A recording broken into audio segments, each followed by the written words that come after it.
To go back a bit, I do remember some scenes that I think that I actually recall from Woolsey, from my early growing up days.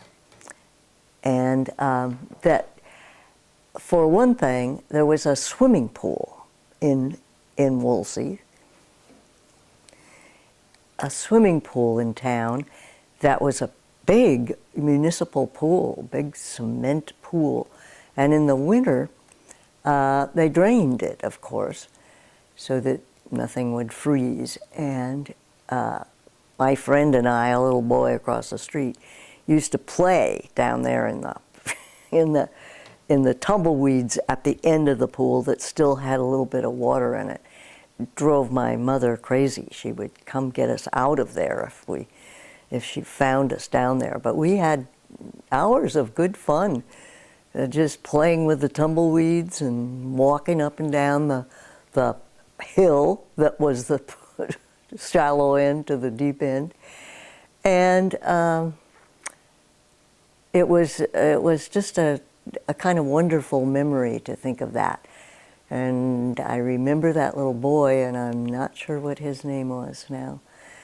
But anyway, it was a good growing up period. And then, I was too young to realize that we were actually moving away from home, because we had quite a nice house in Woolsey, but it was real depression, deep depression at that time. And my dad, he'd grown up on a farm but wasn't really wanting to be a farmer, he was selling farm implement equipment to the farmers in the area. It was quite a nice going business until the Depression hit. And of course, nobody had any money to buy anything. And so that's when my dad decided, well, let's just go on a trip and see what we can find somewhere else. And so we left our belongings there, I believe packed them away somewhere so that somebody else could rent the house, and started on this long journey cross country, across half the country. And going back even further from stories, of course, I didn't experience but heard about, my dad enlisted in the Army when he got out of high school, or 8th grade, or however far it was you went in school in those days. And he served in Europe and was just a regular, I think he made it all the way to corporal or master sergeant because he was an ambulance driver, a truck driver most of the time. They were trucks, not really what we think of ambulances today. But picking up wounded, and he was the guy behind the wheel that brought them back to the hospital or wherever, behind the lines at least. I just remember the tales, and it sounded like quite an exciting period of his life, and I think he actually enjoyed it and had quite a good time through that experience. But that was well behind him at this point. He came back to South Dakota again, where his brother, who was a little younger, my Uncle Vern, was farming. And so he had a deferment to not go if they called them that then, to not go into the Army because he was farming. And he was one of the ones my dad was selling farm implements to. But there were no crops, there was nothing going on in the fields. So they both decided, after we had decided to come west, they went back, and Uncle Vern and Aunt Hazel and their two children, Ferlin and Eileen, my cousins, drove back across country with us, along with the belongings of another friend, another couple they'd known there, and that was Ted and Sue Jenner, who by the time my parents left South Dakota, they were already settled in Vancouver, Washington. And that was why we stopped there, to see them. And of course, then came Uncle Vern and Aunt Hazel, and the kids coming cross country too. Quite exciting times, actually, for a little kid who didn't know that it was a depression and difficult with getting food on the table. And when my dad came back, I can't remember if Uncle Vern might have already been married or about to get married to Aunt Hazel, who happened to be my mother's sister. And so here we were. That was what was so interesting about this family. The sons, the brothers, married sisters. And so Verlin and Minette were double cousins. I had never known anybody that was just a cousin before. I mean, for years I didn't recognize that some people didn't have all the same aunts and uncles like I did. But I soon discovered I had some other aunts and uncles and things. But these were the two families that were together, and we were really together because we were joined at the hip.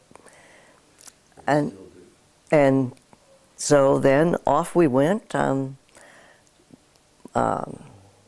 Vern and Aunt Hazel settled in a different place in Oregon, actually. And so they weren't in Vancouver with us. So when Ron Jenner and I started school, we met all these local kids that ended up, some of which were my very best friends still today. And in our 80s, we still get together once a year with our husbands and celebrate our togetherness for what's going on a lot of years now, because most all of us started first grade together.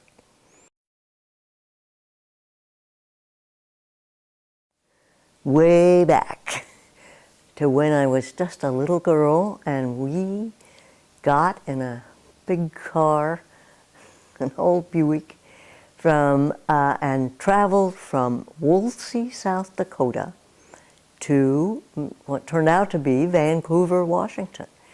We were just on a lark going across country, just me and my mom and dad, because we were the family. And I had just turned 4, so some of this may be cloudy, but I have a sense of moments when we were just driving across, singing songs, just having a wonderful, everybody very excited about this road trip to wherever. We had no idea where we were going. We knew we were moving, but we would go back to get our belongings and bring them to wherever we decided to stay. But we stopped every night at a motel. I guess they called them cabins back then in 1936. And I often remember that my dad would go out and get a little job for a day, and we'd stay over for a day in some little town somewhere, and he would go pick apples or do something of that sort, because this was really fun to be traveling into apple country. That wasn't the case in South Dakota. It was really full at that time of tumbleweeds and dryness and poor crops. So we ended up stopping finally at some friends of ours. My parents' good friends from South Dakota who had moved west just a couple of years or maybe just a year before our trip. So we stopped to see the Jenners in Vancouver, Washington, and just a stop through. I think we were on our way to California because that was where my dad really wanted to go and live. But somehow we got sidetracked with some friends from the Dakotas that were living in Vancouver, and we actually, my dad got a job and working in the plywood company there, and it was kind of a fun job, and he said, well, we can do this for a little while. So we rented a house, and I met friends in the neighborhood who were roughly my age, some of them a little older, and certainly Ron Jenner, who was my age, was there because he was the son of the Jenners, an only child just like I was. And we just had wonderful times, the whole group of us, little kids, playing in Vancouver. Eventually, we even bought a little house there, and I remember, I believe, my 6th birthday party. I have a picture of that with Ronald and other friends that we'd made by that time, and it was great. I could see the grade school where I was going to go to school, where I started in 1st grade, and could walk. I could see it from my house, actually, and walk across a couple of empty fields, and there I was at Lincoln Grade School. And first day in the 1st grade, I met Molly O'Connor, now Niebergall, and we became best friends. We walked home from school that first day, holding hands, my mother said. And it lasted, it's still lasting. She just doesn't live as nearby. She was living with her grandparents just 3 blocks down the street. So I spent a lot of time at their house, and she spent time at ours. And it was a great beginning to an elementary school lifestyle that went clear through 7th grade in that same school and same house. From there, Molly and I and all of our friends at that time went on to Shumway Junior High, which was the 8th and 9th grade, and that was quite a good-sized walk to get to Shumway. Beautiful brick building way down the street and around the corner, but again had a wonderful time. I had been playing violin in the school orchestra since 1st grade, if you can believe it. But see, I had started playing at my father's request and teaching to start when I was 4. So by 1st grade, I was good enough to play in the orchestra. It wasn't much of an orchestra, obviously. But that was fun, and for 1 year at Shumway Junior High, I decided not to play in the orchestra. And it gave me a chance to sing in the choir, in the chorus, and I just loved that. But then by 9th grade, I went back to playing the violin again, and did that for years and years to come. We went on to Vancouver High School, which was just some more blocks down the street, fairly good-sized walk from 39th Street to 26th Street, and over a bit, but a very nice big brick high school that we thought was really big and beautiful when we started there. I'm thinking of some very favorite teachers.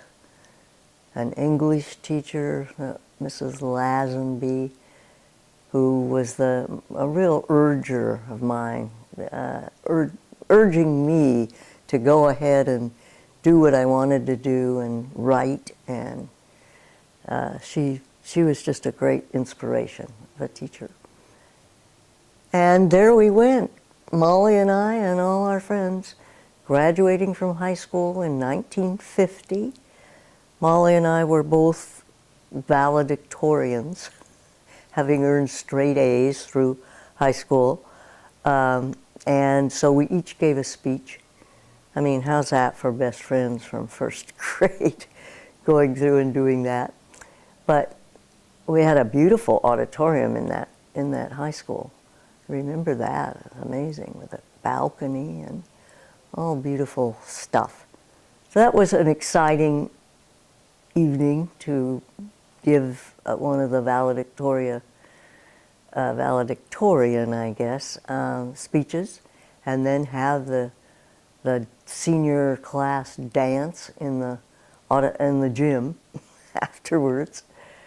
By then I had a boyfriend named Vern Empter, and he was a handsome young man that we must have gone steady for maybe a year and a half, and then went our separate ways after high school.